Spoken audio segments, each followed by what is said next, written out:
I will make that motion. It's been motioned. Do we have a second? Second. Motion second. All in favor, say aye. Aye. Any opposed? Hearing none. Item 5A, transition school to work presentation. We've got Morgan Bricker and Kelsey Reese. I'd also like to introduce, we have Hadley Roche and Dakota Kronberg as well. Welcome. Awesome.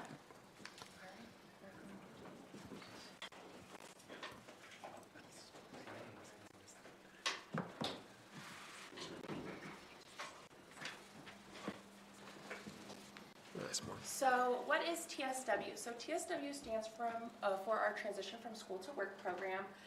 We essentially have two separate programs on campus, one which is a life skills-based program, and that really focuses on preparing our students for just entry into our workforce, and then basic skills that they would need in everyday life, cooking, cleaning, shopping, things like that. And then we also have a college and career readiness program where we work on other things like college research and resume building and things like that.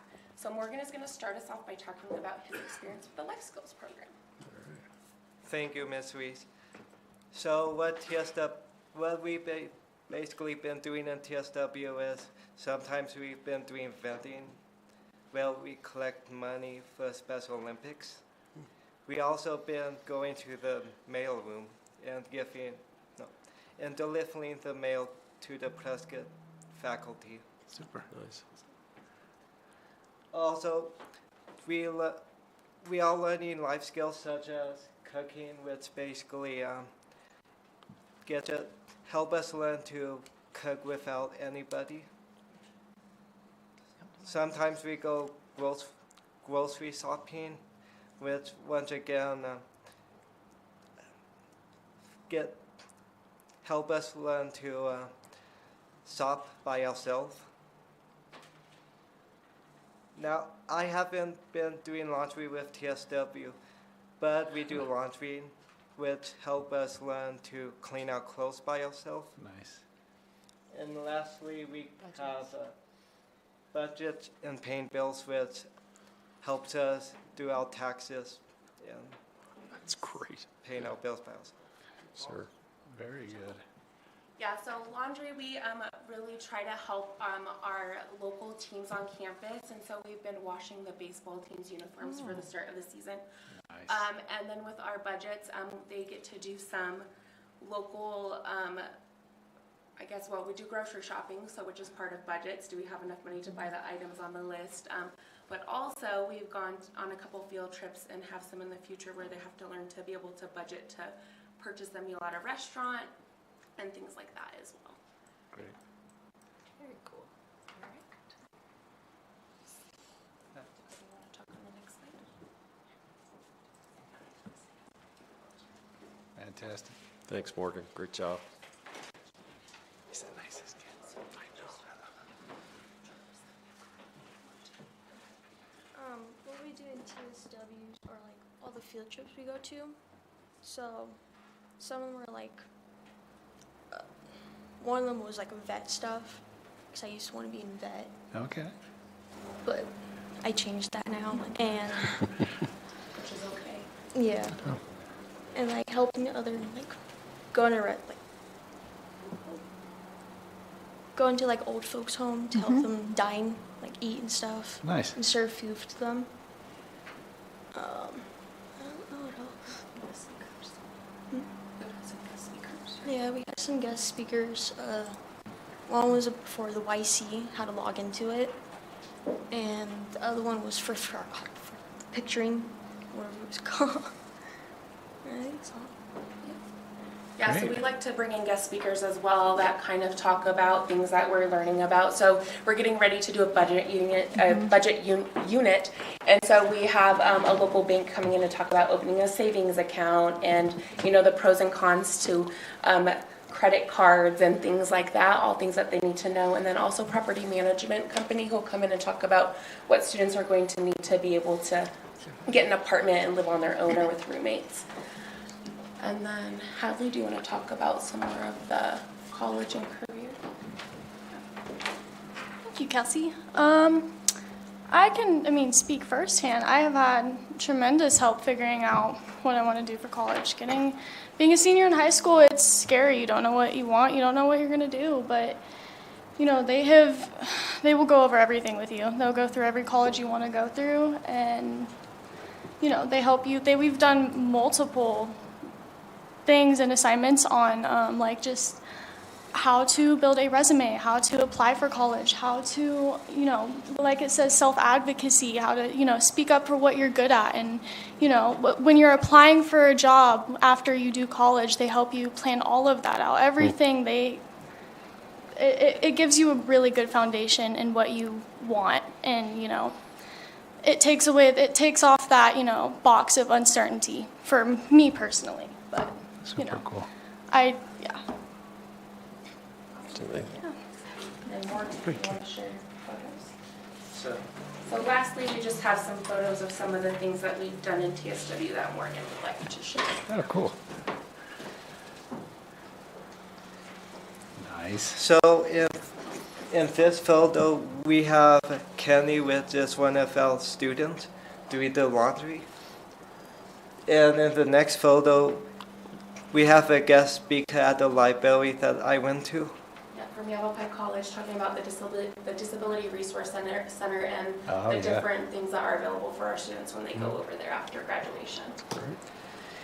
And in these two photos, we're doing some vending and collecting money and sorting it. And in this photo, we're making grilled cheese sandwiches and I don't remember Thanks. being invited that day, Morgan. We have to talk about that later. Hot dogs. Okay, all right, super. Put that on my schedule right here. and this is one of my favorites. Oh, yeah. This is where we went to the district office and we wrapped presents for people in need. And in this photo, we have Anna checking out groceries to make. Wait, what were we making that day? I don't think we're buying everything for the food that we needed for grocery shopping. Nice. Yeah. She's packing groceries. And before we went to Dunkin' Donuts and this pizza, we just got some practice in where we basically just pretend we're a cashier and customer. And this is the actual field trip for Dunkin' Donuts. I think that's the Might have to schedule Dunkin' Donuts field trip. Right. That's the end. Should I tell? You can say if there's one last thing you'd like to say. There is one last thing I'd like to say, and it's probably my best experience with TSW. So I have TSW in 7th Ave, and we have two students, Chris and Oliver, including the TSW teachers who just make TSW fun. That's great. Super cool. That's awesome. Amazing.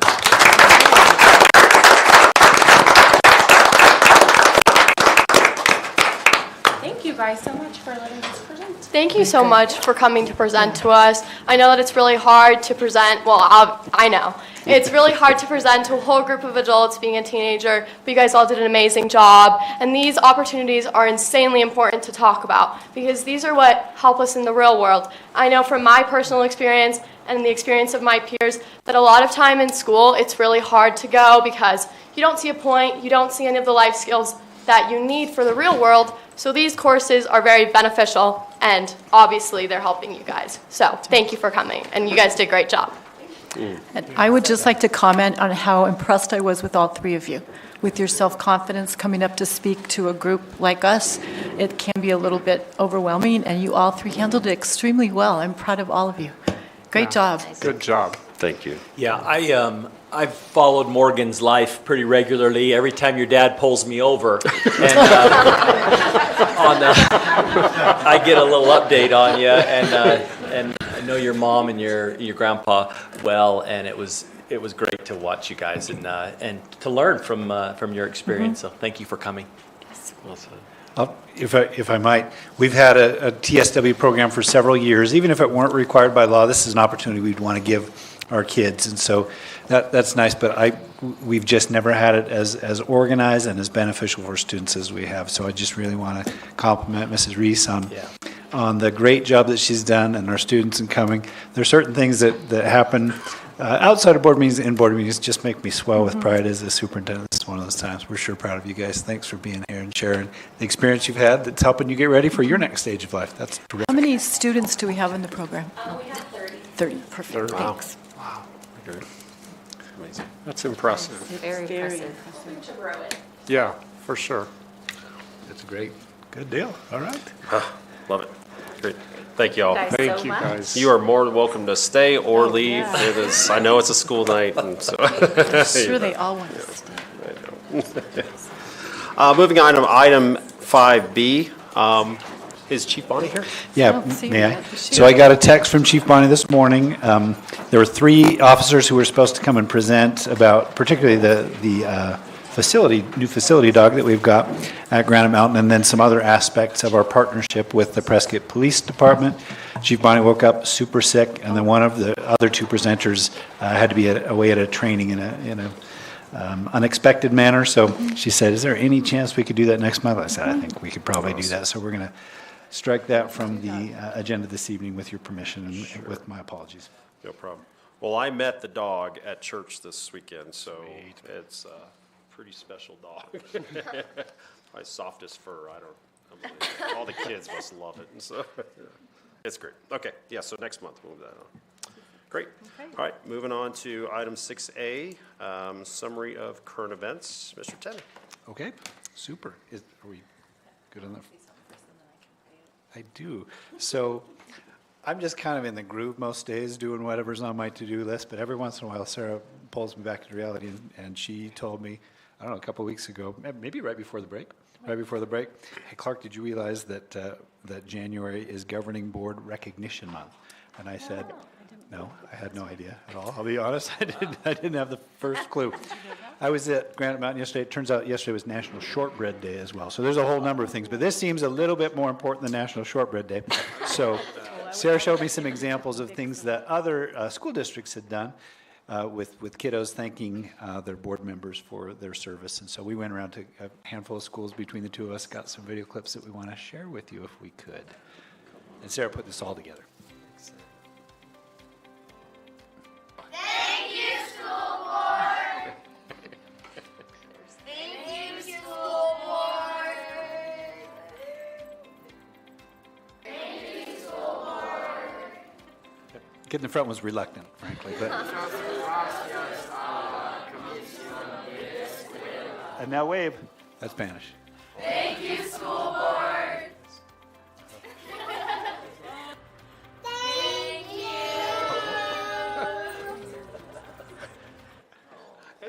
Fantastic. And one of the famous participants in that right in our front row here. Thank you, Ms. Sparks. It's great to have you here. Oh, thanks for doing that. So I just want to tell you how much I appreciate everything that you do. I had an opportunity before each of these. I didn't just walk in and say, "Hey, everybody say thank you, school board." But I shared with them, "Hey, we've got 5 people in the community that were elected by the people of Prescott to work for us. And guess how much they get paid to work for us?" And they were like, "Oh, $100." Nothing. People were like, "Oh my gosh, there's people who work for free." I said, "Yeah, in this case they do for sure." I really appreciate the way that you volunteer your time, every one of you, away from your families, in some cases away from your livelihood as well, to serve the students and the staff in the school district. And you're in my heart. Sure appreciate you. And I'm really glad that Sarah pointed out to me that in addition to being National Shortbread Day yesterday, that January is School Board Appreciation Month, and we appreciate you.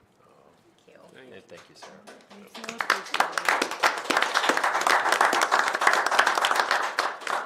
Me personally, before I became a student representative and all of that, I honestly didn't realize the extent of everything that you guys do and how much you care. But being on the school board this year has really opened my eyes. You guys are amazing. You do so much for us.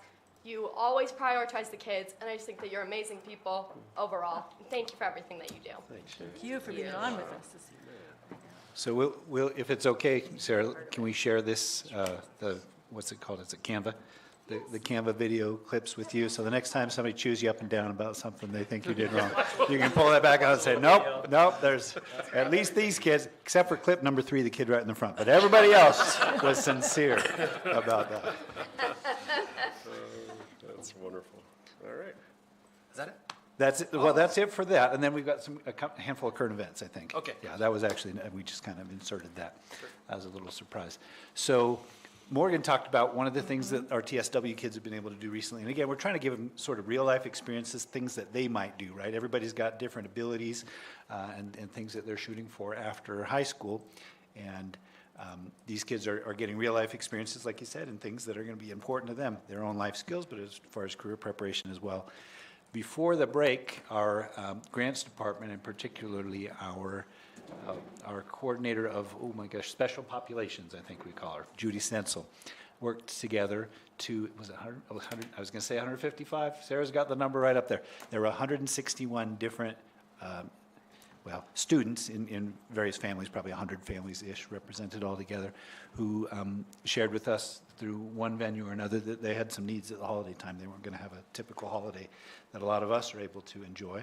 And so our Resource Center folks, Judy Stencil and the rest of the grants folks, step up every year, and they get with different community donors. They go with our PUSD staff and say, hey, are you interested in doing kind of an angel tree type of thing for, there's a 9-year-old kid who likes whatever, basketball and blue jeans and whatever. And so several different community organizations, several different members of our staff stepped up and said, yeah, absolutely, I'll donate toward that, or I'll go out and shop for kids. And then once 1,000 different items come in, they got to organize it all, get it in the right bags and whatnot. So our TSW kids were part of the very broad effort to wrap all that and get it together. I was able to come by the morning that they were distributing that. One of my former students happened to come by with his spouse and their little one and said, this is just a real blessing to our family. It was really neat, the way it touched my heart. Some of those community members who had, or organizations, excuse me, who had contributed to it were there as well to share some of the resources that they've got in addition to the wrapped Christmas gifts, ongoing resources that they can make available for families in need. So really neat group effort. And we were able to benefit the lives of, again, 161 students. And we want to kudos to our grants department, particularly our Community Resource Center folks, and Judy Stencil led this again. So that's super neat. Some other Christmas things, I'm not sure how that got in there, but anyhow, so many of you were able to come to the kickoff of the giving machine or stop by during the holiday season, and I think this was at the kickoff night. Santa Claus came by and he wanted to take a picture with me, so I thought, all right, well, let's just do that. I'm not sure how that got in there. Lots of different Christmas-related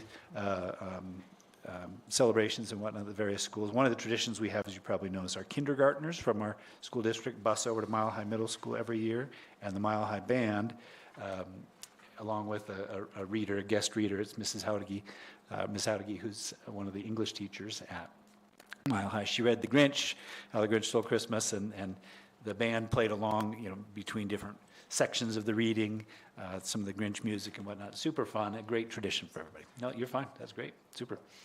We've had several spelling bees going on at the various schools, and we've got pictures of some of them. This was the Granite Mountain Spelling Bee. I think, Kelsey, you played a major role in this, right? She was the, what's the official title? There you go. Okay. We had a couple of words we were like, I think that's French. We'll skip that. But other than that,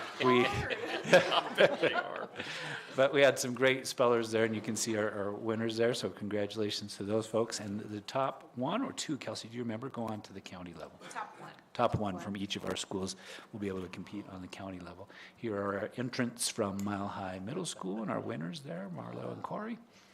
And then we also had a spelling bee at Abijah has already taken place. Taylor Hicks as well, I believe, and Lincoln is coming up. There you go. There you go. So each of our schools will participate in that. This is just this afternoon. I wasn't there. I was presenting to a community group. But did you take these pictures, Adam, and share them, or did Sarah go by? Oh, fantastic. So Tiffany Bailey, who you know is our Director of Career and Technical Education Programs in the district, was able to take photos of. How many students roughly participated, Mr. Neely? Do you know off the top of your head? I never got to campus till about 3 o'clock today, so I did Oh, not find out. that's right. We had you here in all day meetings. today. I had a secondary I one apologize. after those. Yes. But, I heard we had a great turnout. sounded like there was a ton of kids wanting to find out more about CTE options. Great. This is one of the opportunities they have early-ish in the year before they sign up for classes next year to be exposed to the different opportunities that they'll have. You can see veterinary assistants, culinary arts, fire science, construction technology, and there's 30-plus different opportunities that kids have to take programs at PHS or at the auxiliary campuses in conjunction with the CTED district, and so pretty neat. I can see some of the instructors of those courses actually there to share information with the kids and kind of talk it up, so pretty neat. And during both lunches, is that what I'm remembering? Great, neat. So those are our what do you call those? Current events. There you go. From me. All right, thank you. All right, moving on to item 6A2, governing board members. Brett? Yes, so this last month, I had a chance to go watch Granite Mountain's version of the Christmas Carol. Nice. And it was fantastic. I think it's Mrs. Olson who directed that, and lots of student participation, and it was enjoyable. And right after that, I jumped in the car and ran down to Phoenix and went to the annual ASBA meeting. And my takeaways, just a couple takeaways from those. Dr. John Hodge was the keynote speaker and did an awesome job of kind of an inspirational job of helping us learn how to get in the way of kids' risk factors. And he kind of empowered the people there that you can make a difference. And he told us a neat story about how in his school a specific teacher made a difference in the lives of a lot of the young people that he knew, his peers. And that was great. I also took a class on behavior management in schools. I took one on leadership. I took one on kind of a success story from up on the reservation where they had a school district that was underperforming and how they turned it around. And then I did a math one with a couple of you. That was an enjoyable class to take. And so overall, it was very inspirational time at the meeting. So that's all I have for current events. Jen? I got to go to the district office holiday party, which was fun, and to vote on the doors and all of the holiday decorating. And then also went to the ASBA conference. And today I got to join Clark at the Republican Women of Prescott meeting where he presented about our financial, how our finances work and why we might need a bond and override in the near future. How'd it go, Jen? It was very good. Clark did an amazing job. Awesome. It was very good, and we got a lot of great feedback and good questions afterwards. It was just overall a really, really great luncheon. Thank you very much for having us. Stuff. Andy? Okay, so ASBA conference, just some of the things I took away, comments from the keynote speaker. Caring adults are the greatest assets in our schools, which I think we all believe here on our board. No significant learning takes place without a significant relationship between an adult and a child. And so those were things that really resonated. And the last one was, if you don't think a kid can make it, treat them like they can. Yeah, I love that. So those were a few notes I took about that. As far as other things, was able to attend the kickoff of the Giving Machine downtown, and also the holiday party. A lot of Christmas things going on, but a few things coming up that I hope we can participate in.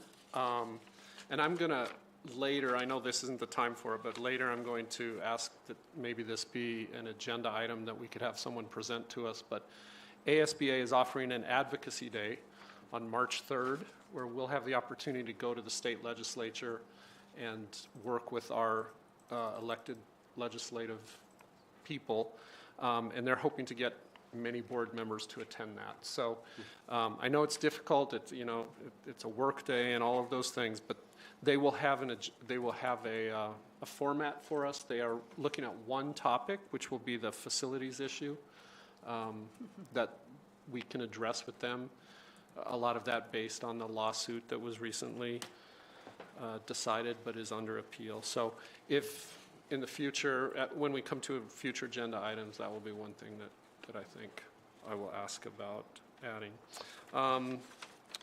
Steve, our county superintendent, Mr. Steve King, is having a couple of sessions for school board members. I know the one in February, I think it's February 16th, will be at the YC ESA office, and there is a sign up. I don't know if you got those emails, but if you're interested, I think those are always really good opportunities for board members to learn at. And then I just got back on Sunday from Tucson, where I was at the ASBA Board of Directors retreat and as the Yavapai County Director, and so that was a good professional experience as well. Working on the strategic plan and the agenda for ASBA going forward and what they hope to do over the next year. So Great. Thanks for your service there. it was a really good, it was a much better retreat this year than last year. Yeah. All right, most of mine are, you've already mentioned them, lots of the Christmas events, lots of the going out and seeing the different things going on at the school. Your comment about relationships, I remember reading once that my teacher told me I could read, so I learned to read. I always remembered that one when I was teaching young kids, that confidence building that we as individuals who build these relationships with kids, sometimes we don't even realize at the moment that we say something that will be instrumental in their future, and I think that's very important for us to try to remember. I also went to one of the girls' basketball games last week. We're doing pretty good. Those varsity girls are like taking it and going. Very fun.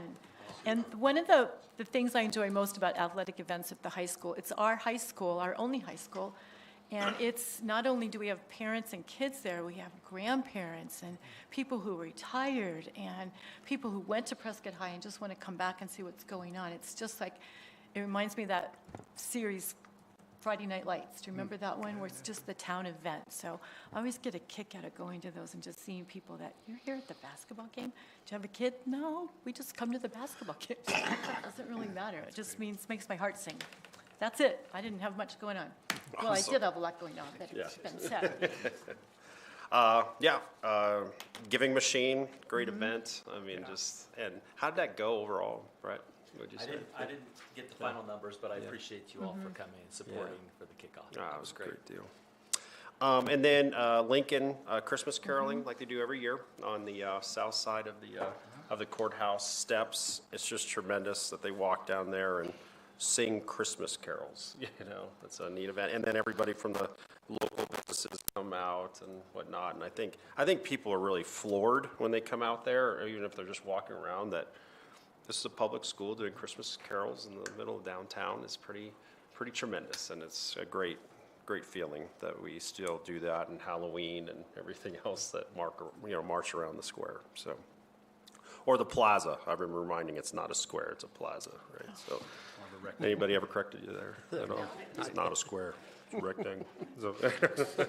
So, and thank you for allowing me to vote virtually on the doors for the Christmas. Thank you. I felt very well apart. I didn't get to eat any of the food that was here, but it was great. And then I also attended virtually the flag ceremony that they do monthly at Lincoln Elementary, which they've done for 100 years. Got to meet with Joe Baines. I think I shared with you some information about Joe and how potentially using Arizona State Parks, how they have funding for historical buildings for things specifically like roofs and HVACs, and it specifically mentions public schools. So he wanted me to know that. All of our buildings? All the buildings. We definitely qualify, that's for sure. So, so I know our grants department is looking into that. It's a small window. It's only a 2-month window, and we're in the middle of the 2-month window, so we'll see where we can go with it. But, you know, if not this year, next year, but, you know, something to really look into. Yeah, that's super cool. Thank you for making us aware of that. You betcha.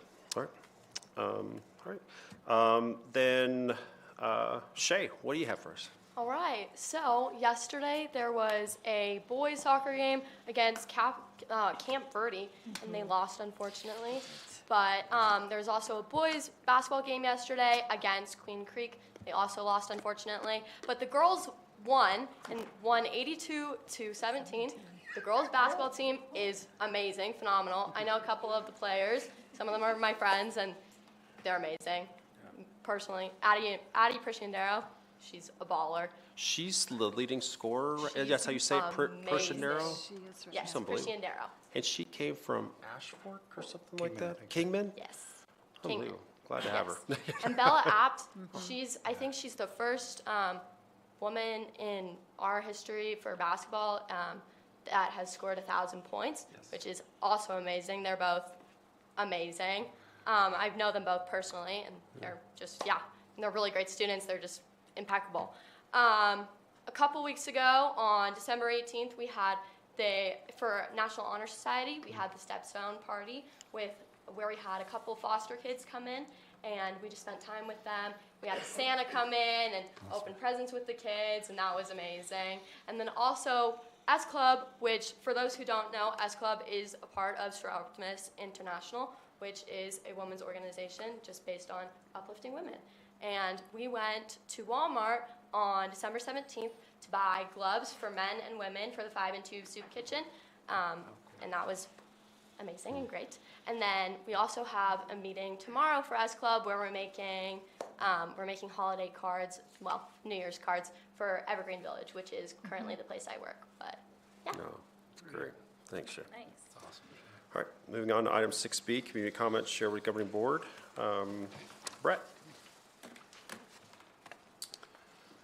I have none to share. I don't either. Yeah, I'm with you. Everyone was distracted with holidays. I'm with you.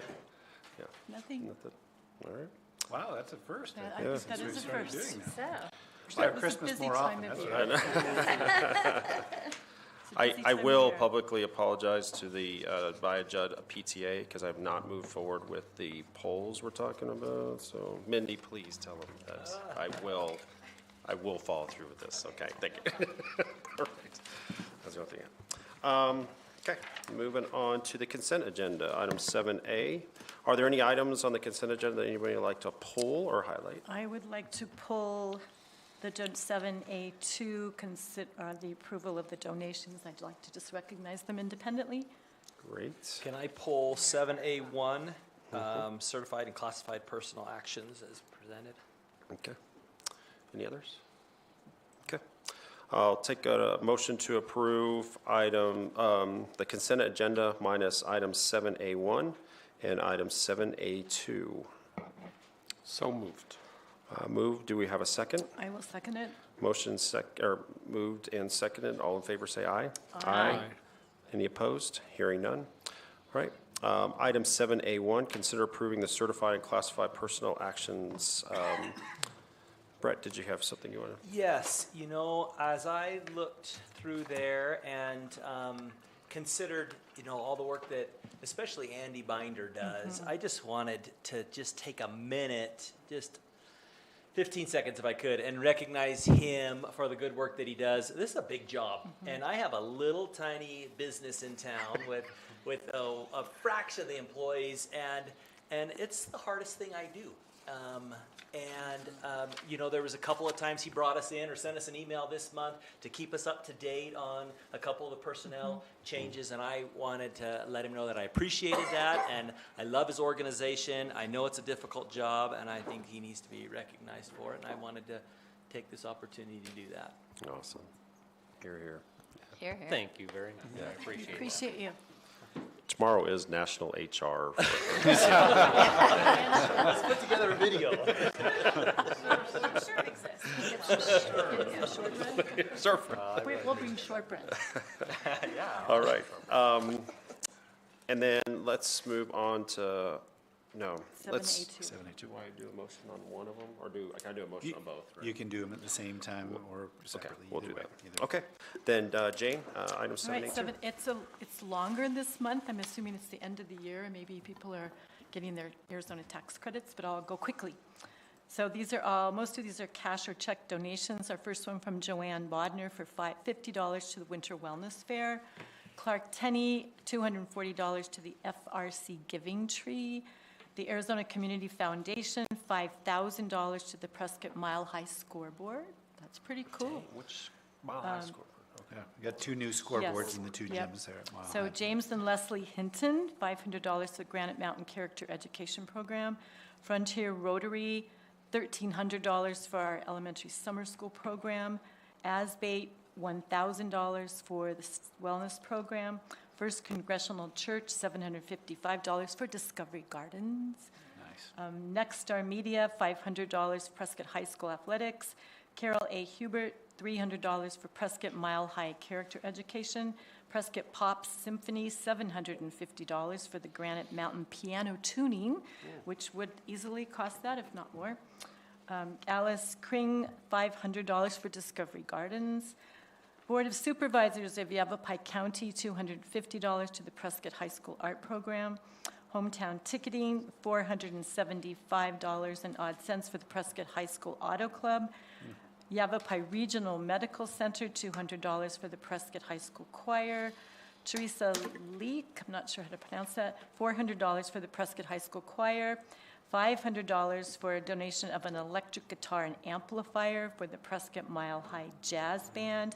And $1,858 from Patrick Ellison for the PHS picture display case in the weight room and speaker shelves in the building. That's it. That was an amazing month for donations for the district. That's great. Thank you.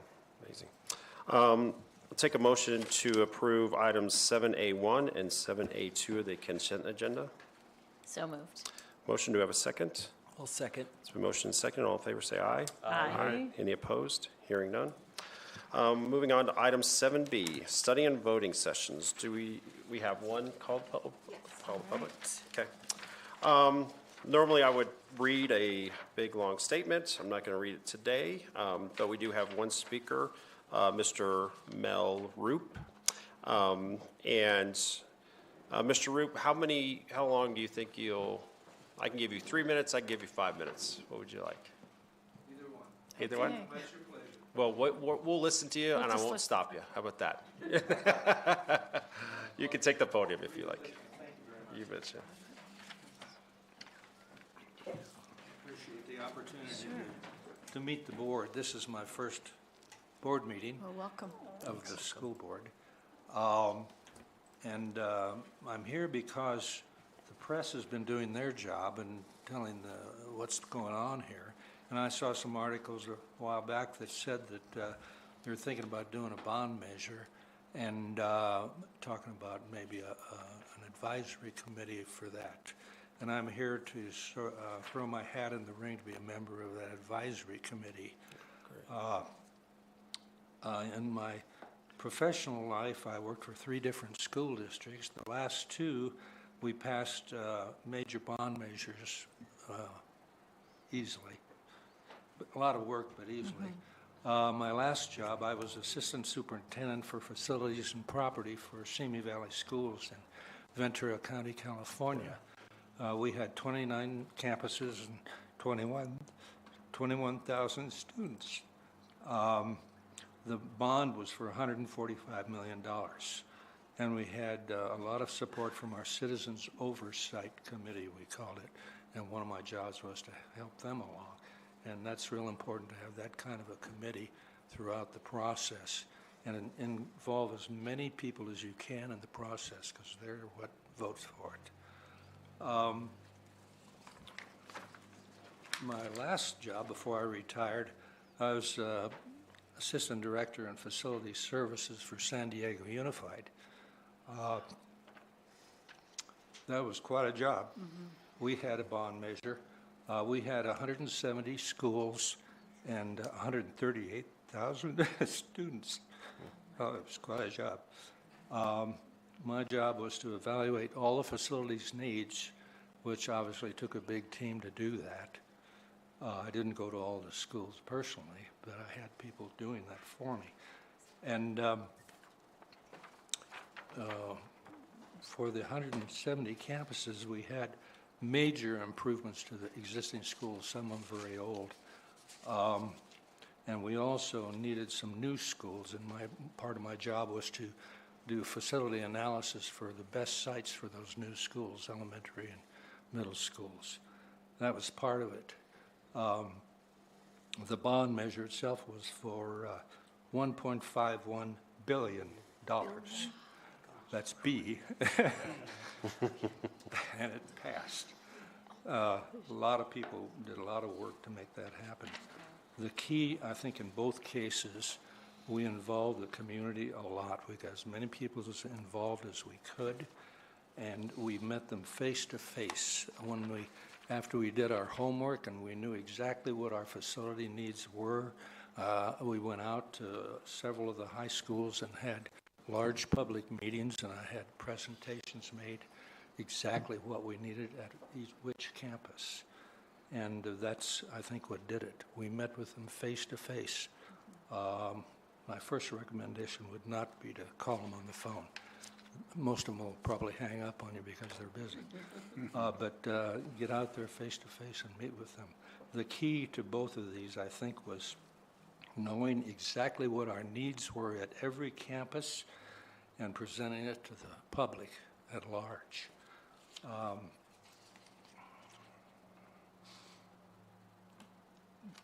The key, let's see, what else I was going to say.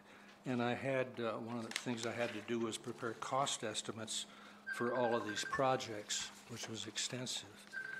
And what we did to make sure the word got out to the public was in the ballot measure, and I have a copy of our ballot for the bond that passed, we listed every school in the district, all 170 of them, and we listed the projects at every school in the ballot. So every community knew exactly what they were getting for their money. That was the key. And we had a lot of new schools, as I said. We had $508 million for repairing buildings and housing students, $615 million for projects to improve teaching and learning. That's things like going to single session kindergarten, technology, infrastructure, et cetera, et cetera. So we had a lot of detail. There was no question where their money was going, and that was the key. Anyway, and I, responding to the article in the paper, since you may have a advisory committee, I wanted to tell you I'm retired, so I'm not looking for a job as a consultant. I don't do consulting anymore. But I would like to volunteer to be on any committee you may have that maybe I could help them through all the ins and outs of passing a bond. I'd be glad to do that and look forward to serving you, and very impressed with what I've seen tonight. I've been before a lot of boards of all types, and I'm very impressed with what Prescott has. Thank you. Appreciate Fortunate. that. Thank you. Thank you for your many years of service to public education. Yes, very much so. Very cool. Continue. And for still being interested in public education. We got your email and number too, so Yes, here we you do. go. So we know how to contact you. Great, thank you. Potential. Good. All right, moving on to item 7B1, consider nominations, an election for the position of governing board president. Mr. Tenney. Okay. Well, there's nothing in statute regarding this other than we need to have a board organization meeting each year, and we do by our board policies elect a president and a vice president each year. The convention we've had, again, this is not codified in our policies or in any other written or verbal form, but the convention we've often had in the past is that the board has looked and strongly considered an often nominated person who's been most recently serving as vice president to be the new president. It doesn't have to be that way, but that's been a typical mode. In addition to that, for vice president, which we'll be talking about in a minute, and so I'll get ahead of myself just a touch if you don't mind, that person is often someone who has had at least a year of experience on the board, and typically the board has made an effort to rotate those positions around. So someone who has very recently served as president or vice president often takes the opportunity to say, I'm just going to come as a member for the next year or so and see how that goes. So however you want to do things, it's completely up to you. You can have some discussion first, or you can make a nomination and then have a discussion, etc. But ultimately you'll be voting for this item on who you'd like to serve as the president the next year. Just as a reminder, the key duties of the president are putting things on the agenda, right? As you talked about earlier, our current board policy and going forward would be the same. The superintendent and/or the board president can place an item on the agenda by themselves, or if any other member of the board wants to have an item on the agenda, they just approach the president and say, hey, what about this? If the president says, I think that's a great idea, done. If the president says, that's a terrible idea, then that board member needs to work through the superintendent to see if there is a second board member, right? But, so there's a little bit more kind of authority for agenda creation that the president has. In addition to that, the president spends additional time with our administrative team going over the agenda.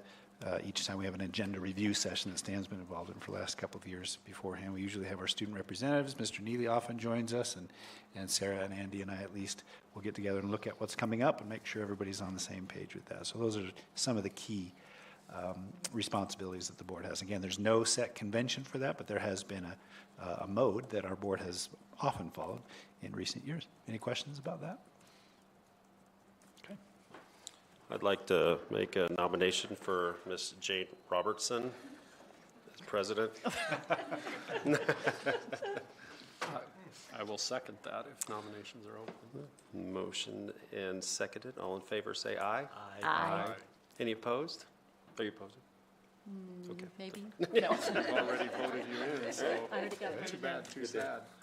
You get this seat. Do we have to switch seats? Can you raise the chair a bit? Yes, I can. Or a lot? Mr. Galgoski, I want to thank you for your service as president for the last 2 years, if I'm remembering correctly. There is a lot of, not a lot, but there's extra time and responsibility that comes with that, and you have served just super well and been a great example in the way that you've run our meetings. I guess that's the other piece I should have mentioned. Obviously, the president runs the meetings, and so you're making the shift here. I think that's been our mode in the past. As soon as we have a new president who's elected, they shift seats, and Yeah, we shifted seats. you're now in charge. Here I am. All right. So where I go. you get to sit, I guess, right there. Or you can't leave. Don't leave. All right, so our next item on the agenda would be 7B2, and that would be to consider nominations and election for the position of the governing board vice president, which from my own personal experience doesn't involve a whole lot of extra time, but it does involve stepping in when he doesn't show up, which is rarely one time. That was a 2-minute meeting. Oh, the 2 minutes. So do we have any discussion or possible nominations for that particular position or discussion?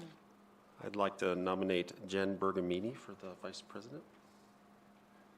I'll second it. Do we have any other discussion on that? That would be my question. Are you? If you don't want to do it, this is your time to say that, but if you're willing, you don't have to say a word. Would you like to take that on? Sure. All right, so, where am I at? Do I have, would someone like to make, they made the motion. So all I do is, sorry about that. No, you're We'll good. get there. All right, all those in favor of having Jen Bergamini serve as our governing board vice president, say aye. Aye. Any opposed? And it passes 5-0. You voted for yourself, right? Well, I guess. I don't know. You can do that, yeah. That's what I thought. Okay, all right. Now you have to come up here and tell Stan to take all his stuff. Well, I'm not taking all this stuff.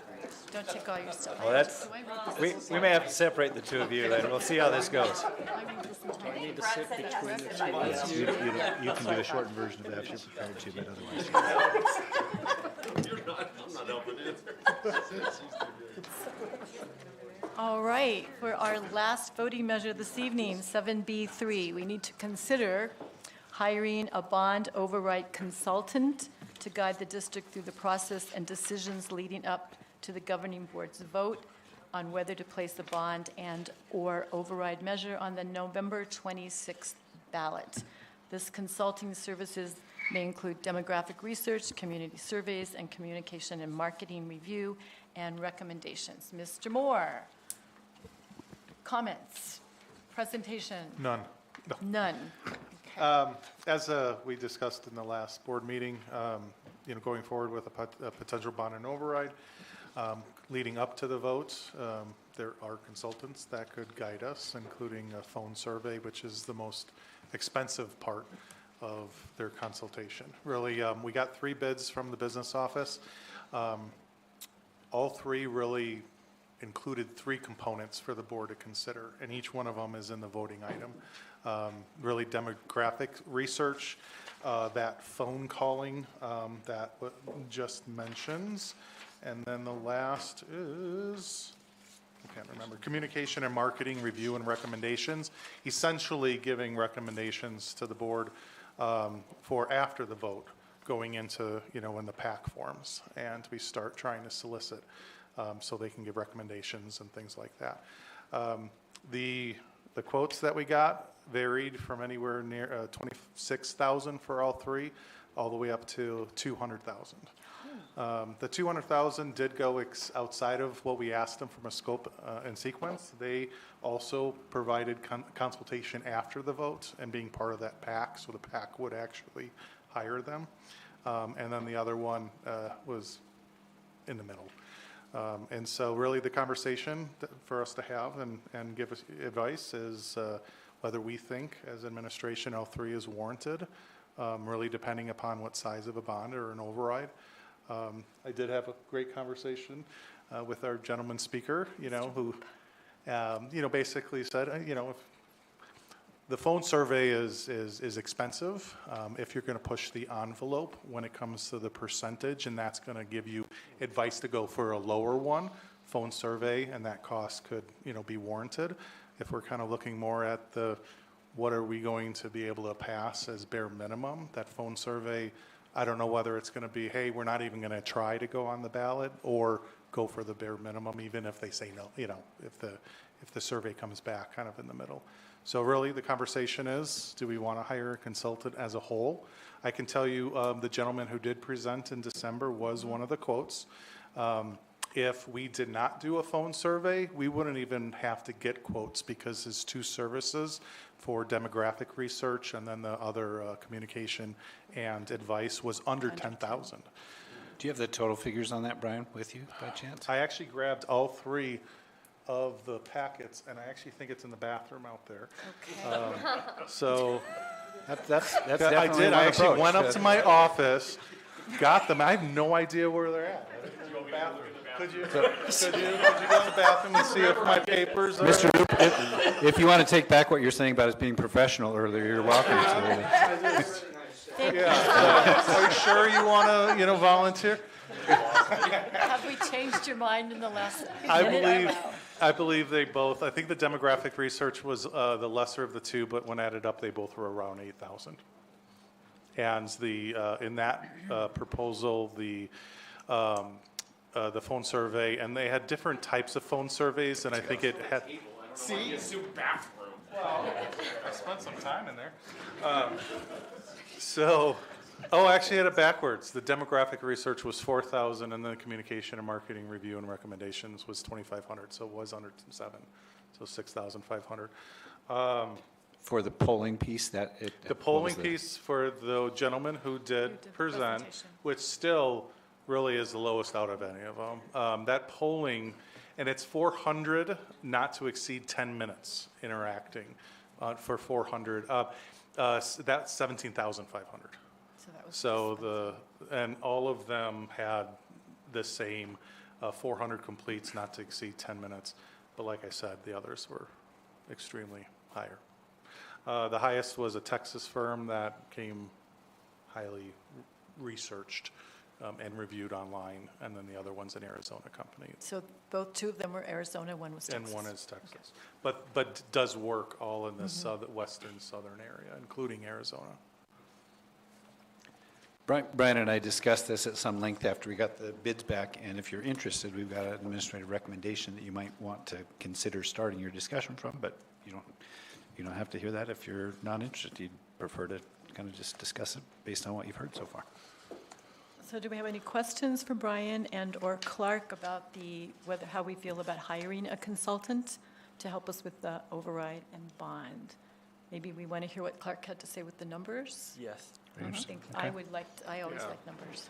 So, frankly, if any of these consultants and their services were for sure going to be, we knew for sure, we don't know this, of course, for sure going to be the difference between on an override passing or not passing, almost any one of those figures would be a reasonable investment on the part of the board, right?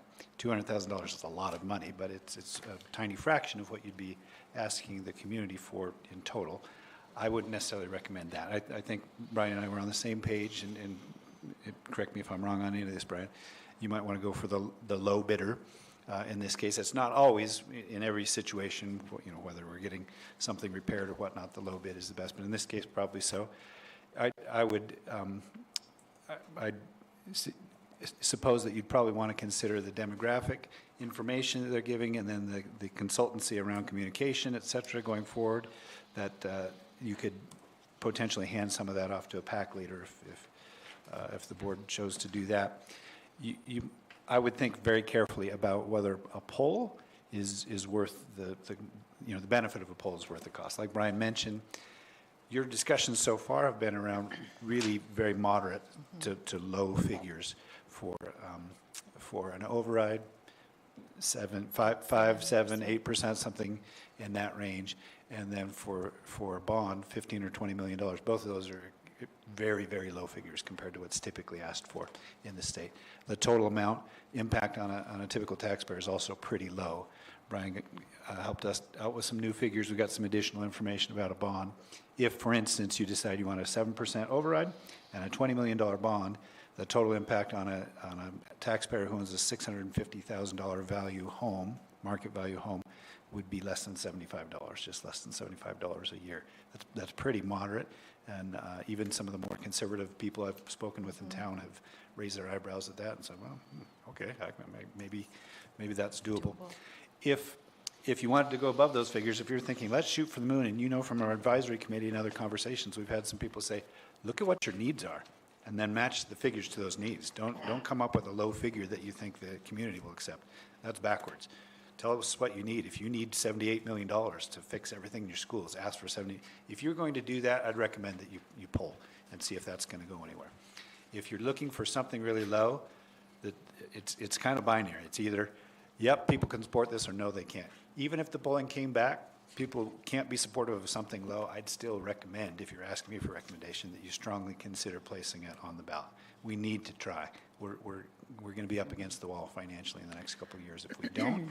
So I'm not sure that your polling is going to get you a lot of actionable information, especially for 14,000, 17,000 something? Yeah, and I'm looking over the other Arizona, and it's very comparable when it comes, but they're both in the 15 higher range. Their phone calls to people, and $43.75 for every phone call somebody makes. That's for a school district that's trying to use our taxpayer dollars very, very, very cautiously. I'd ask you to consider whether or not you want to go that direction. But the other two pieces of the lowest bidder, that's probably value added to what you're trying to do, and might help us move forward in a way that we wouldn't be able to just on our own. One of the quotes, the high one, the one that was the 200,000, it's Texas, and actually in Texas, if the ballot measure passes, you can recoup the money out of the ballot measure. So, so if it was 200,000 and it passes, the district can get that back out of it. And Arizona does not have a method to do that.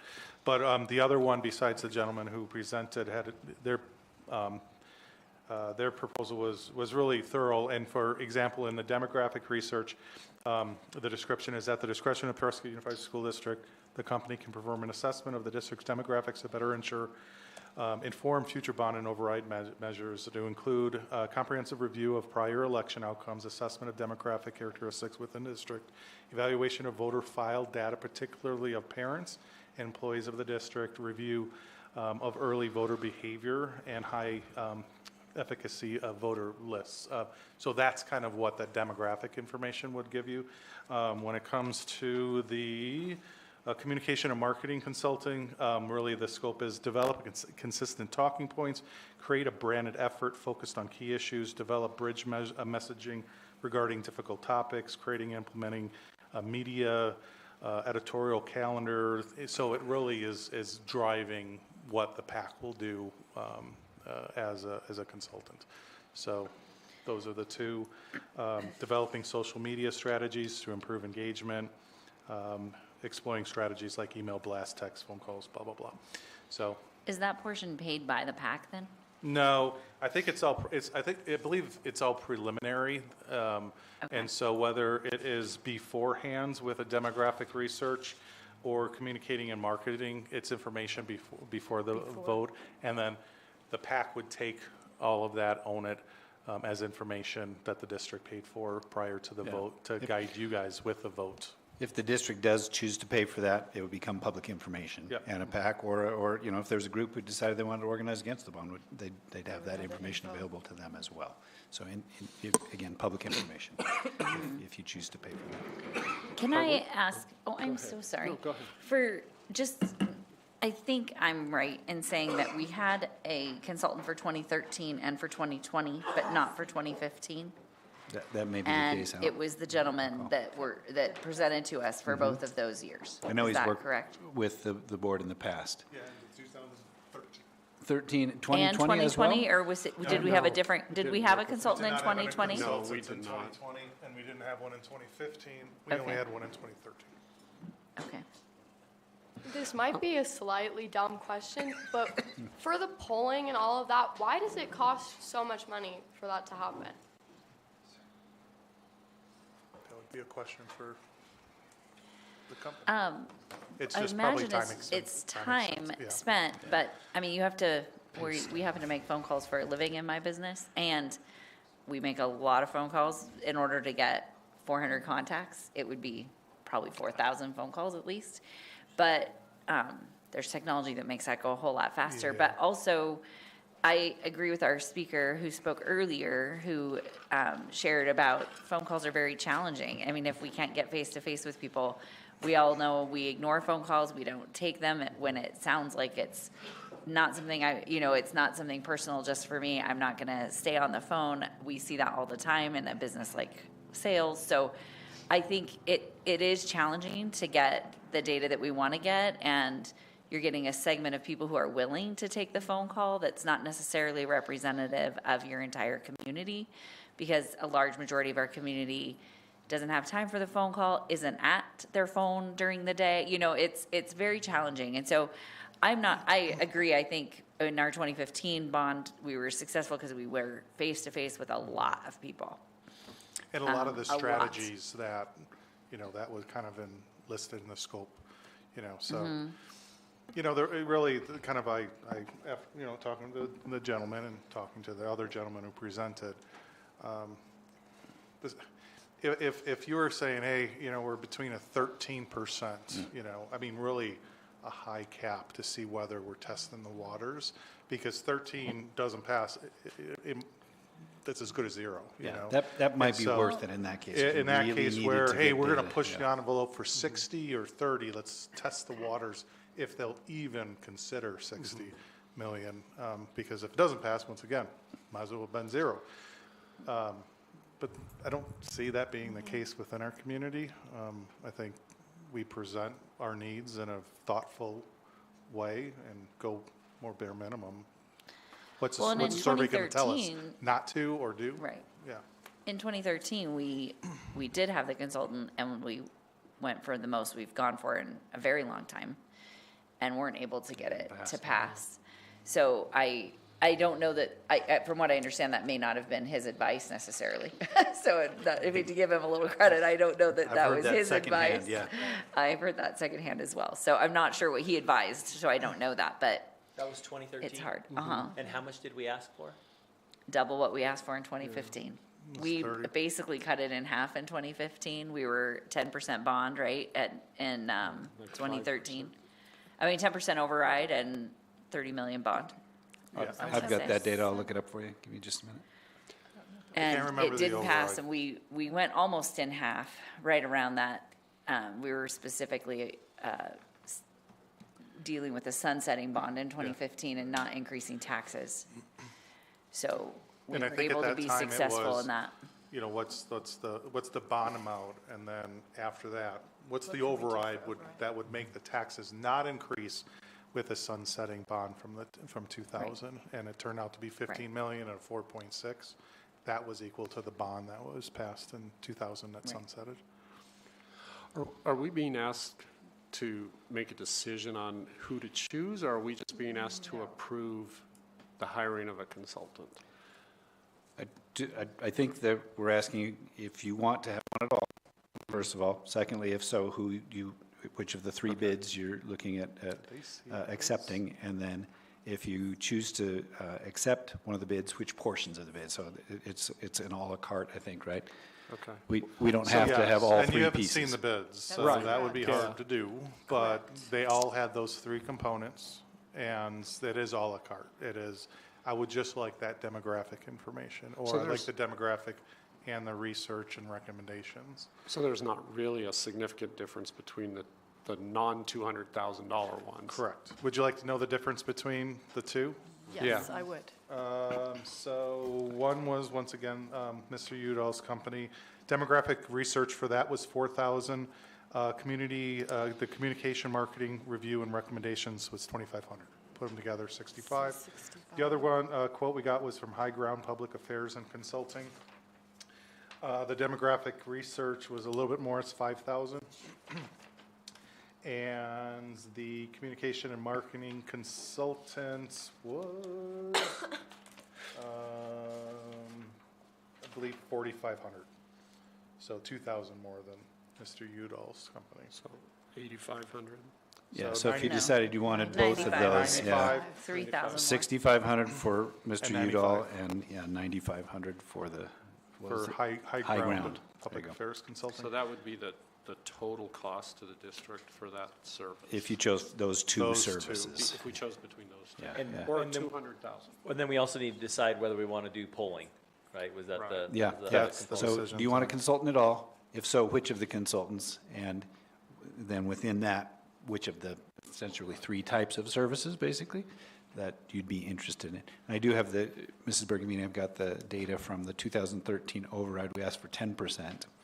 And the bond, there it is. The bond, we asked for 28 million, and they both failed. Yeah, and they were both significantly higher. That's not atypical in other parts of the state for those amounts to pass, but it would be atypical for those amounts to pass here. I will share as well with you, we don't have a lengthy discussion on this separate from this voting item, but I'll share with you in our DAP meeting the other day, we talked about one scenario for an override that you might be interested in. You know that we got a lot of feedback from the advisory committee that we might look at asking for an override just for staff salaries, or for a certain amount for staff salaries plus some additional amount to help with class sizes.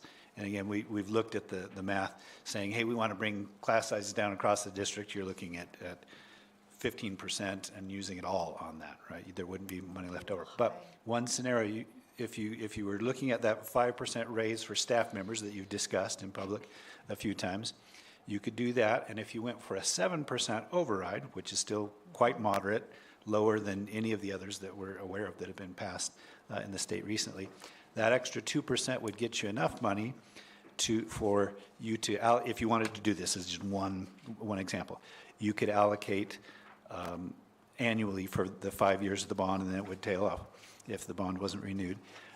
Excuse me, the override, pardon me, yes. If the override wasn't renewed, $150,000 to the high school annually, which would give the high school principal enough wiggle room to look and say, wow, for instance, our biology classes are super big. Let's hire another biology teacher. And our SPED classes look like they're going to be bigger than we want to provide services. So that principal could hire as many as 2 additional teachers each year.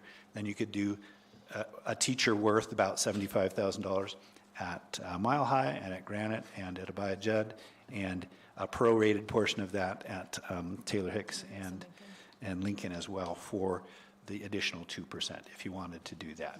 Again, so those would be decisions you'd want to make next month or the month after. If again, you're committed to doing an override, and it sounds like you are, you've been sending me out in the community to share that message. Is 5% what you want for just raises, or do you want raises plus a small premium to help with class size reduction across the district? And again, that 7% bond plus a 7% override, if you decide to that, plus a $20 million bond, which is the higher of the two figures I think you've been kind of considering, would cost a typical homeowner less than $75 a year, or $6.25 a month. very, very moderate compared to the asks in most other parts of the state, which have routinely passed. Again, we've got a different demographic and different level of support potentially here in Prescott, so we'll want to do exactly what's been talked about, be very specific about how you would use all of that money and communicate that widely. But those are just some ideas that came out of that group, and our recommendation would be that you consider that as one of your options. Totally up to you what you do, whatever you say. I'm jumping on board, and I'll lead it in whatever way you ask. Can we kind of can we kind of go over just, so this will be a decision, right? And I'm apt to have somebody guide us through this, having a consultant. I'm not feeling that a survey is necessary based off of what we received in the last bond and overrides in the local, within the county, and the amounts, and knowing staying low is probably a good rule of thumb. At one point, we'll have an advisory committee. We'll be asked, we make the determination if we're going to put it on the ballot, but then are the amounts also decided by the board? Yes. As well? They are, yes. okay. Yeah, 100%. So the advisory committee then follows our guidance on the amounts and what we're going to do on or override. If a community group then forms afterwards, it would be officially a political action committee, but we've received some good input, I think, from Mr. Roop and others that we don't lead. People hear PAC and they're like, wait, what? Yeah. So we call it school advisory council or a bond advisory. There's lots of different names you could give to it, but yeah, they would form after you make a decision on whether or not to ask for those and the amounts. Okay, good. We don't form that committee. It's not a No, board committee, yeah, correct? It's not a. You could be as individuals part of that if you want. Right, but we don't form it as a board committee. Correct. We had talked about having an advisory committee that would help us in determining the amounts. That's a possibility as well, yeah. I don't know that it would be in place of a consultant, but, You've essentially had one meeting of an advisory committee that gave advisory you some committee. initial input on amounts, right? You could pull that group or a broader group back together for more counsel if you want Any more group advice. we create, we have to do open meeting. Correct, yep, yeah, and that's easy. We can do that. right. That's For easy the, work for the us. advisory before we Yeah, even vote, yeah. it's not bad for Yeah. it to be open, I think, in Sure. so many ways. Sure. That's Just so we all a know real that benefit. That can't be. Before we vote. After, though, the PAC would form and do. Yeah, the PAC can do their. And the PAC can hire a consultant if they so choose. That will be a decision the PAC would make once the PAC is formed. And it won't have anything to do with us choosing that. In regards to like strategy. Correct. Right, like how they're gonna get the bond and override to pass, if they so chose to Absolutely use a consultant at that time. Thank you.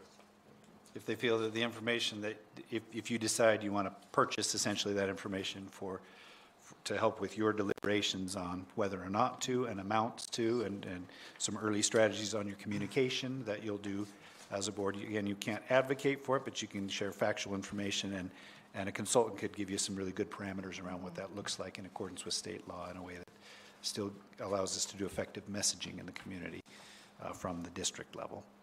So. But then if any community organization that forms afterwards, again, would have access to whatever information that you've chosen to purchase or not purchase, as would anybody else. Again, This consultant. Yeah, the merely curious, if that becomes public information, and anybody who wants to see that. My guess is that the PAC would say, that's terrific, thank you so much, and use that information. But So they stay on board with our advisory committee as well, then, is what I just heard as well. a number of the folks on the advisory committee volunteered to join. be part of a later community effort once the board makes a decision, but right now it's in your hands, all of it. I think our advisory committee would end, therefore no longer being like, they all have to meet in public every time, right? Like that portion would end once we vote. But the consultant can stay on with them. If the PAC Good, hires. yes, the PAC separately, hires. yeah, Oh, yeah. okay. I'd probably rather than view it as staying on, being hired, Right. subsequently by Right. the community. What is the name of the second company? The second one. High ground. High Ground? Okay, High ground. thanks, just double check. And actually, I was looking, they recommend a 6-month retainer, and that bleeds into the PAC, so it's before the PAC, after the PAC.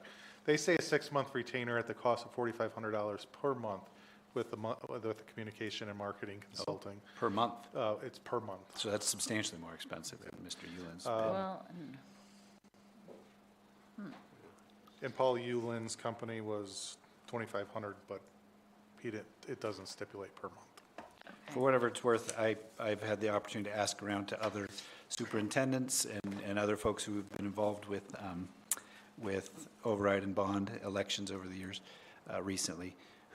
Do you have somebody that you would recommend as a consultant? And I think I asked 4 different people, and they all said Paul Eulin, for whatever that's worth. Okay. That's helpful. That is helpful. And as you've interacted with the two groups, is there one that was you my feel question. like is more preferred? Kathy, our purchasing director, reached out. She did the least interaction with Mr. Eulin because he was already here, he already presented. Between the two companies, she said, extremely both of them. The Texas company was Cadillac. I mean, they had a video conference. I mean, she's just like, this is amazing. I mean, this is a. Well, which might be helpful if we were looking for 150 million. Yeah. bonds. Correct. Now, what their proposal did do is it did outline a lot of stuff of thinking points to be asking the consultants that we do hire, because there were things in there, I'm like, I didn't even think about that. So it was that good of a presentation. But she said both of them, the high grounds and they both were very impressive. I seem to recall when we did the 2015 and formed the PAC, that the PAC created the marketing, the logo, the name of the, like all of it, the social media, all of that at the time. I don't remember the school board doing that. Am I wrong? Like, No, did the school board in the past pay to have that marketing design completed?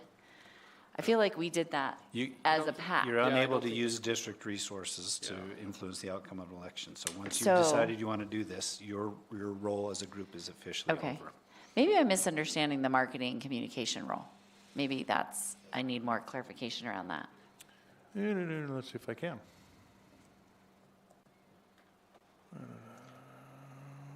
Or maybe it's just better if I just read it. One piece for sure they would share with us is this is the kind of information one of the things you can do and you're encouraged to do is get factual information out. So that's not trying to influence the outcome of election. You can say, this is how many kids we have, this is how much we get from the state, this is what an override would do, this is exactly how we'd use all that information. And the way to present that and whatnot, I'm confident would be part of a package of from any of these consultants regarding communication. Putting That would be together one the piece for sure. packaging. Right, Okay. right. Nice. There might be additional pieces that they could have then subsequently available. They might have other things. Hey, if a community group forms, we'd recommend they do A, B, C, and D, and that would be, essentially prepaid for. But I'm not sure. With the high ground, I think most of the B4 is exactly that, is helping guide when it comes to the forums. What are those talking points? What are in their experiences, the wise things to say, the wise things to avoid? But a lot of this does bleed right into after the vote. And that's where the 6-month retainer up until actually October, where they would be continuing involved if the PAC wanted them to. Is the district allowed to pay for that? Like Mr. Tenney said, if it is leading up to it, if it's the forums, if it's factual information, yes. If it gets into the marketing, if it gets into, the branded efforts, I think that goes beyond the district or the board's purview. I had a question about Mr. Udall. It seemed like when he came to present that there was a discussion that maybe he wasn't Licensed? Well, he wasn't able to take the contract because he had a 5-year expiration on the state website or something like that. Yeah. That's why we got 3 bids. But yeah, so he was part of one of the consortiums that the governing board actually at the beginning of the year votes on to allow us to use anyone above the thresholds, and that expired in December. Actually, it was 4 days after the governing board meeting. I do not believe that that's been renewed. I did talk with our auditors, and they said even if Mr. Eulin was not the lowest, due to his experience with Prescott in the 2013 bonds and just familiarity with us in our community, we could, even if he was the highest quote, we could still go with him because we would have specific reasons why, and it wouldn't be an issue. But he's the lowest, so it doesn't really He matter. is the lowest. Okay. And even if the communication and marketing part of his proposal was a monthly, we have three He's quotes. still the It's still lowest. the lowest, and Well, so. I like him. What kind of demographics do they give us that might be different than what we could get on other resources? I think we can collect it on our own, but somebody's got to do that and got to know Probably. what they're looking for and get with the county recorder and registrar of voters, et cetera. Brian, you mentioned a list of things that they would. Yeah, it just says at the Yeah. discretion of PUSD, this is high grounds, because they just had a really good proposal. Assessment of the district's demographics, to better inform the bond and override election strategies, including comprehensive review of prior elections, so they would analyze probably voter, what word am I thinking about? Indications of, whatever. Assessment of demographic characteristics, evaluation of voter file, particularly, once again, targeting parents and employees to really be, it was amazing how many, employees didn't vote even in the 2015. And then review of early voting behavior, and making sure they're getting the lists and information out to them for early voting, so.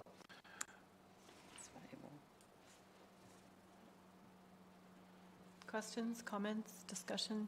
So I think the task before us is to decide, to make a motion to decide we want to actually hire a consultant. And then, if I'm reading this correctly, you would like for us to pick one of the two as well. And the services. And the which part? And the services Yeah, which provided. And the services you want. services, the two that you recommended? You could table this and have it come back if you feel like we need more discussion, we need to talk about it more, great. Or if you feel like, you know what, as a group, or even as individuals, I've got an opinion on whether or not, you're exactly right, three things. Whether or not to do it, if so, which one? Which company to go and with, and what then within services. that, exactly, of the three basic types of services being offered à la carte. Do you want all three? Do you want one? Do you want? And, I don't know if, I'm trying to put myself in your shoes when it comes to, you hadn't seen the quotes. So I don't know whether or not it can be a vote for whether even to hire a consultant, which products out of the three that you would like to hire. And I don't know if the quotes can be sent after the meeting if they say, yes, we'd like to hire, and then they can give individual input. So what sort of to- timeline are we on? Let's say that we do agree that we all need a consultant. We're on board with that. If we were not to choose that particular consultant firm tonight, does that mess up our timeline? Can we do that next month? Yeah, that, from the information that I've gained from people, if you make a determination about the amounts of a bond and override by March, we're probably Okay, so not we're behind. pushing it, so we're not behind. Yeah, we're not behind. So we we know could how absolutely long? table this and talk about a consultant next month or whatnot. The last month that you can legally do it and get it on the ballot is May. But I don't know that you want to wait That's that long, because pushing it. we want to start to get, That's too far. some momentum in How the long community did the around it. consultants need? Which is sort of what I was alluding to How a long do the bit. consultants How need? long- Like, yes. how long do they need to get us the data that we would be Oh, that's a looking good at? question. What do you think the turnaround would be? Right, I mean, if we didn't go till Ish, yeah, that's probably a February, good that would guess. be So are we pushing I- it then? We're pushing it about Well, 1 month. could we vote to approve the hiring, but make a decision on the actual firm that we use next month? After we've reviewed the different You sure proposals? could, yeah. And the amounts that you settle on may be separate from, the information you're getting from a consultant, right? He's going to tell you, here's the parts of town to target, here's, here's So- et cetera, but, and probably could give you advice on amounts as Yeah. well. I Brian, mean, do you see that as working, what Andy's suggesting, that we vote on the actual firm next month after we can What's see the the date numbers? of the February's meeting? Is it- February 3rd. So what are we, Yeah, 3 which is not weeks? that far away, because we're 3 partway weeks. into, yeah. Yeah, because this is a I- little late That's for real doable. January. It's hard to decide on a firm without having seen the proposal. I'd be most comfortable if I were you getting that in front I of like you. to see We the can share that I- at this point, right? The bids are essentially unsealed and. Yeah. available. I think we would even wait to vote whether or not we want a consultant, because we only have 2 options, and if we decide we want one, then we decide after looking at the proposals that they're not going to work, who would we be hiring? Like, I think they have to take place at the same time. Yeah, I That can makes see that. sense. I mean, I don't know that we have to make a decision. I feel pressure, not pressure, Well, but no, I I understand. feel We're like not seeing the numbers. we keep pushing this off, we keep pushing this off, and I hate that. When I spoke with our RWAP friends today, I did have to speak in hypotheticals about the amounts. That's not to our advantage to go out in the community and saying, well, if they did this, it would cost you that much. If they did this, it would cost you that much. What are they going to do? I don't know yet. That's not to our advantage as far as messaging. Right. So the sooner you come up with amounts and exactly what it'll be used for, the better we can start to message around that. But we don't have our backs up against the wall time-wise at this point. Okay. And my uncomfortable, I wasn't in this position in Yeah. 2015, and we didn't hire a consultant, so I haven't gone through the bond and override process. Obviously, in 2020, I was part of the vote to renew and actually ask for a larger amount, but I think out of the 2, the override is probably the most straightforward. But I just wasn't in this position, so I don't know how much time the consultants need to work with the district, whether just February is enough. From personal experience with the 2020 Yeah. committee, it never felt like we were on a good timeline. And that led me to believe that we need a lot bigger runway leading up to this. I mean, let's kind of talk this through. So timeline-wise, so the 3rd, February, 3 weeks, we would be then saying, yep, we want a consultant, and this is the person that we want. And then March 3rd, right? So 4 weeks later, we're saying within that time, whoever it is, we're deciding on amounts. Because then by May, you get through April and May, we're saying we're putting on a ballot at the earliest or at the latest? At the latest. So I think it's June is when we have to get it to them, so you'd probably wouldn't May want to meeting would be the last push that one. off. Yeah, So- May meeting is probably your your last reasonable date to do that. I mean, it's important to me enough that if we had a week to review, to call a special meeting on just the one agenda item on the 2, gives a chance to review, like next Friday or whatever it might be. And then, we could do it however we want to do it. And then that way, like, I feel like waiting month to month just gets us in a spot where I think it's great that you've gone to different places already and the messaging is getting out already. Waiting 3 months, I just don't think. That probably doesn't work to your favor. Okay. The sooner we can determine the amounts of the bond and override, the sooner everybody can get started. Yeah. Well, and I would like for you to look these over and generate some questions that we can actually have Kathy reach out to the companies. I mean, some of these, I just read through it, and like I said, and this one is, a Harry Potter for Brett book. Mangum. And, And is a special meeting a good idea, I think? I mean, I'm fine with that, but there's other commitments that people have, I think. But once we decide this, then we're done, and we got to get that committee. Once you decide the amounts and exactly what they're going for and whatnot, yeah, Yeah. most of your work is done. But But then that PAC needs to form. Correct. Right. And there's already several There's people in already the community many people in the stepped community up, including some people who said, I'm I willing just, to lead that. waiting another month and then maybe another month to get that going just seems counterproductive. I agree. I guess. Yeah, if you're conflicted about whether or not, individually or as a group, about whether or not you want to consult tonight, put it off until another meeting, a special meeting or next month. Same thing on if you don't know who, put it off. Same thing on if you don't know which services you want, put it off for sure. Get yourself more time to consider it. But if you feel like,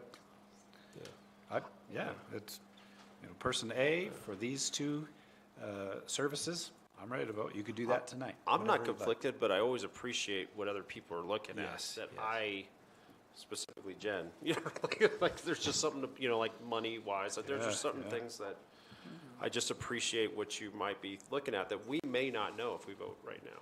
So, Great. Smart, but maybe smart what to we're give talking yourself about more is maybe time. a special meeting, next week, just for the one, and decide who, and then whether we want to do it. Services. And we'll get you the Exactly. proposals as quick as possible, because, I mean, like, once again, the high ground, I'm looking at that 4,500. My question is, when does that start? Is that just before the vote? And, that 4,500 per month is a month, and then if the PAC decides to continue with them, then it becomes 4,500 a month Are after we PAC. committing the PAC to continuing with them? No, That and would that's be the thing. not The something wording we wanna was, do since we're not we the PAC. recommend in here, so I don't think it is, but that's exactly right. I mean, Right. I'd like for you guys to look, scrutinize, come up with some questions that we can bring, or even, see if they're available for questions and answers at the special meeting. Because Mr. Yulin was here just as a person in the business, presenting general information, but you really didn't have a chance to ask questions about his business, what he's going to provide, and his commitment to the district. If you wanted to Right. do a special meeting, one option would be a week from Friday. That gives you 10 days. It gives us time to reach out to these folks, get any questions that you've got answered, and potentially see if one or more of them could be available with you. You could meet in person, or you can meet online, as we've done before. It'd be a public meeting. We'd want to, we'd for sure post that and invite anybody who wants to participate. But typically, your special meetings don't generate a lot of interest in the community, but whatever you want. Yes. So that's one idea. I'd prefer online if we could, so Jay, maybe Friday is So what like I the propose. 23rd, do we week And this then- Friday? Yeah. That work? Does that stress the staff at all, doing it? in that I'm amount always of time? stressed. I know it. Well, then let's definitely do it. Okay. Would you like me to have Mrs. Moody reach out to both representatives of the companies and see if they can be on call? If you do decide to have them, if it's virtual, you ping one person online, Right. they're interacting with you all, and, their competition's not, unless they're watching online. in front of them? I don't think, they would Necessarily. disconnect from them zooming in from the Well, they meeting. could each Another zoom thing in you could separately. do, You're gonna because vote. this is a contract, you could get information from them, and then you could go into an executive session, and discuss that, and come out of the executive session to vote, if you want. I don't see necessarily any I think strong that reason the- for that, but The issue I'm still having is just the number. Like, if we went with all three services with both companies, what's our final actual number? And that's what I don't feel comfortable about voting on tonight, because I don't have a number. Yeah, Could and we vote in 3 weeks and choose to hire somebody, choose the à la carte, and come up with the numbers that we want to go? I mean, the if figures for the bond and override? If we Yes. had Yeah. if we had 3 weeks to study independently, and then we came together and we made all three of those decisions on February 3rd in Yeah. 3 weeks, then the table's set and we're ready to go. You And could. we If might- if I were hiring a consultant, I'd probably want to use that person's services to at least kind of check our Check the thinking letters. on the amounts. So then maybe plan on March to make the final decision on the amounts. You could do that, or again. So one question is, can they that's- even get us data that quickly?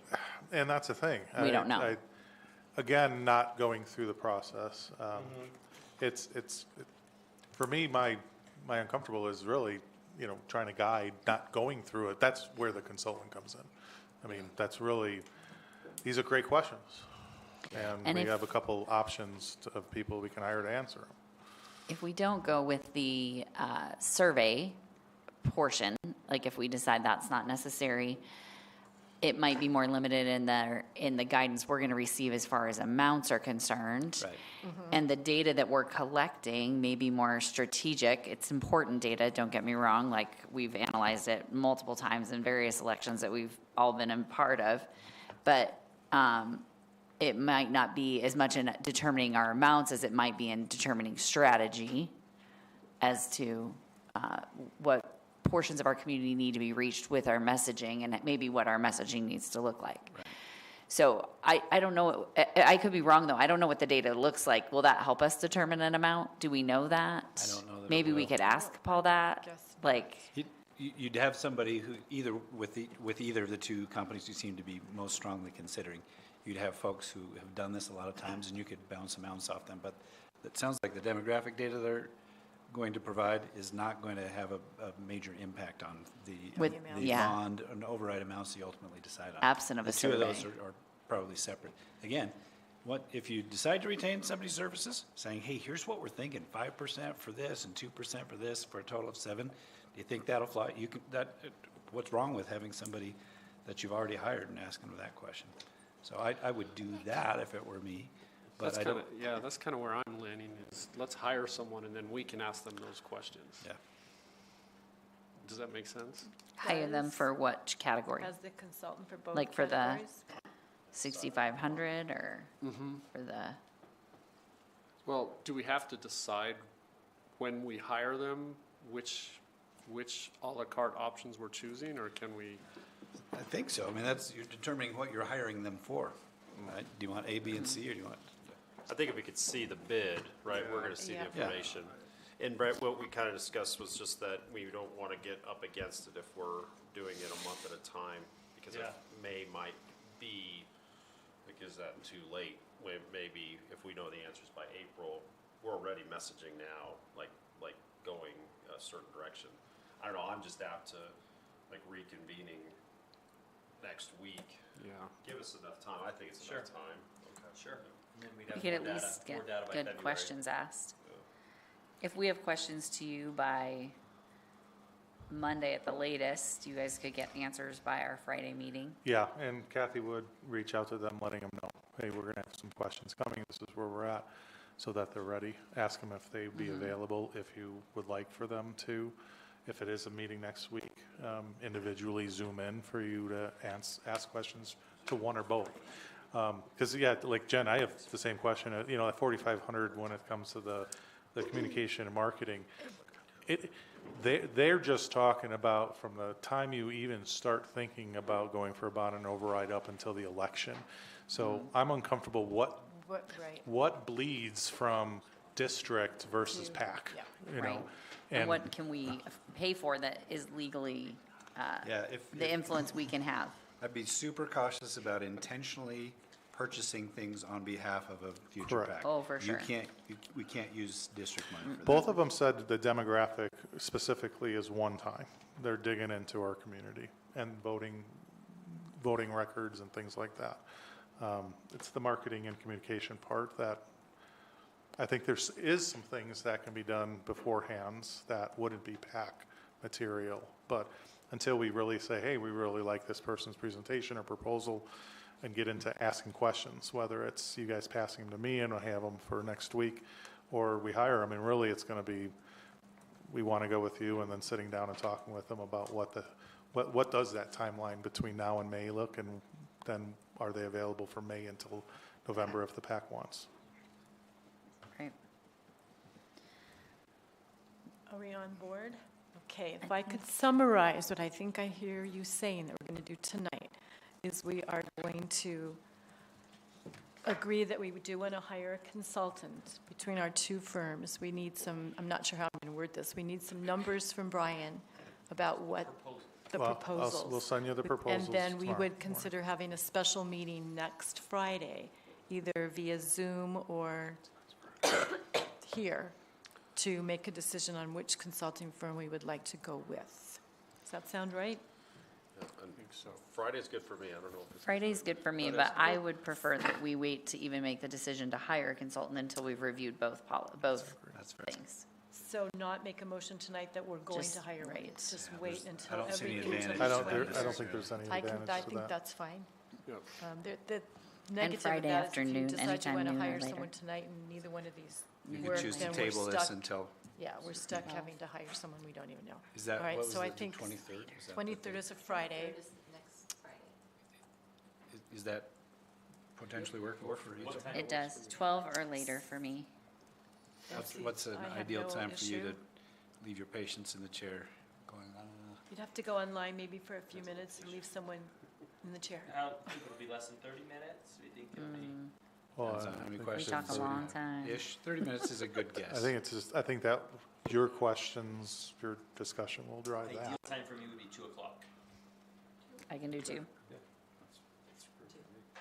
for me. Do we want to do it online or, Online would be or ideal for here? me I as mean, I would prefer to come. And here. that may work better for our guests possibly to come in if you guys would like. Why don't we set up the board meeting for anybody who wants to and can come in person? And then we'll have either of the consultants, representatives who want to zoom in with us, or in person if they can make that and they're interested. And then board members who can't make it. I'm hearing Brett and Stan, at least, your preference is to be online, okay? Makes sense. And Andy and Jen, you just let us know between now and then what works for you. Yeah, Yeah. I will. Would- Guessing online, but you never So know. then we are tabling this. Is that correct? Am I hearing for you to, yes, ask the two companies to be available for Yes. questions and answers Do we individually? have any questions that we need to Okay. ask them directly? Okay, we'll take that administrative direction, and I think you do need to officially vote to table this. All right, so I'll move that we here you table go. this That was discussion. quick, okay. Making my life easy. Do we have a Second. second? All right, all those in favor of tabling this decision until Friday, the 23rd of January, after we've had a chance to look at the proposals and submit questions. All those in favor say aye. Aye. Anyone opposed to this? All right, cool. For Tabling. that meeting on the 23rd, should Jackson and I attend that meeting? Absolutely. If you're available. Yeah, I would if say if if you have interest and you're available available, and it's absolutely. troublesome. Yeah. Yeah, I can make it happen. If it's at Like- 2 o'clock, I can make it happen. Okay. I'll great. text Jackson and I'll let him know. So I would say if you're He probably has interested, that. Thank you, I mean, Shay. anyone who's interested in the trust policies like you are might be interested in this as well. All right, Great. let's move on to 7C, information and discussion items. Brian has prepared the school board summary budget review. I decided that my monthly statement will be as presented unless Jen has questions. Okay, well, that probably Jen has makes- no questions. Does Jen have any So questions? as presented. All right. Do we need to do a motion on that one? I don't believe we No, do. this is because just it's discussion discussion item. So 7C2, a request for future agenda items. I would like to eventually talk about that ASBA request with the advocacy day. That's not I- until March. I don't know. It is March 3rd, Yeah, I think, and which is our so we board have to have meeting. almost it on our have to do February it next meeting. But if- I'd like to invite the Director of Legal Affairs for ASBA to come speak if you are open to that idea, knowing that that's the day of our board meeting. Maybe that isn't something we want to do. Do you have a time though? Usually it's usually like a It'll be couple a- of hours Yeah, it'll be and a then you're back in daytime. Prescott, yeah. It'll be a daytime thing, so It probably wouldn't affect our board meeting, I I- wouldn't imagine. I hope not, but we will have our Mm-hmm. study session prior to that, so. Right. I can, let me see if there's a date, a time listed on this flyer. But we could have him come and speak to us, and maybe there's, if it does conflict, there's other options that we could do. Yeah, he doesn't list a time, but I can get in touch with him and I can ask, and then I will let you know if it's And then we can put it on something the we agenda? want to, I can request to put on the agenda. Anything else that the group would like to see on the February agenda? I would recommend that you have at least a discussion item to discuss amounts for override and bond. All right, If that works for you. so this would be one. Any more? Anybody, everybody happy? All right, our meeting date, 7C3. Our study session will be February the 3rd at 5 o'clock in the Inspiration Lab, followed by our regular meeting at 5:30 here in the boardroom. We also have President's Day, which is Monday, January 19th, is, That should be Martin Luther King Day. that says President's Day, it should be Martin Luther King Day. Martin Luther King Day, we have off January the 19th, which is a Monday. All PUSD sites will be closed. Anything else for discussion or questions for tonight? I get to do the gavel. We are adjourned. Yeah, fantastic. Nice, Jane.